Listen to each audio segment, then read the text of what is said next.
Hi, hey, hello. On today's episode of Learning with Hana, we're going to talk about what's an SUV and what's a crossover.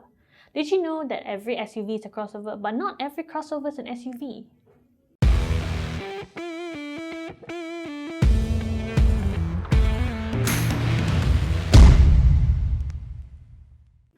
To understand this, we got to go back in time to the history of the car.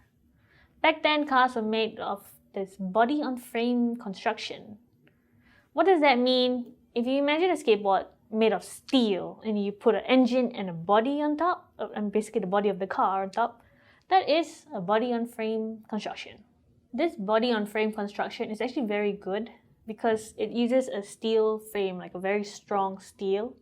So basically the car is very solid. It can go through like all the bad roads back then and it didn't break. So nowadays you can find it in lorries and in trucks, pickup trucks, and I don't know what else. Basically trucks. Yeah.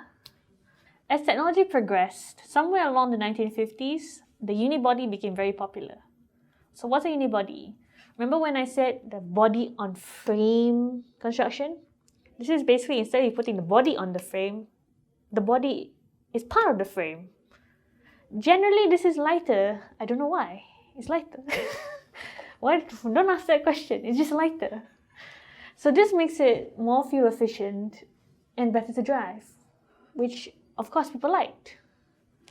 So now that we've established the two different construction, body on frame and unibody, if you remember that I mentioned that the body on frame is actually very strong, so trucks use them.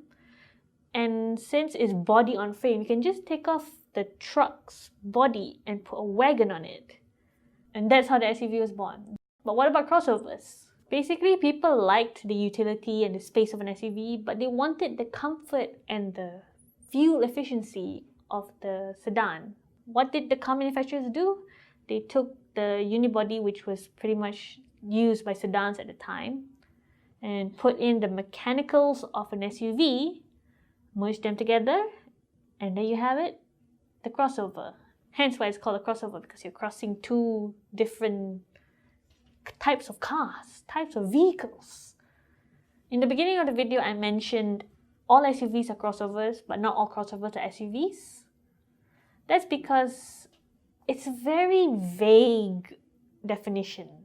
For example, the CR-V for us is considered an SUV, but in the US is considered a crossover. So it's very confusing, but the gist of it is that you took something from a sedan and something from an SUV and you merge it, hence why it's called crossover. Okay, sekian, terima kasih. Never mind, I don't want you to comment anything, please don't.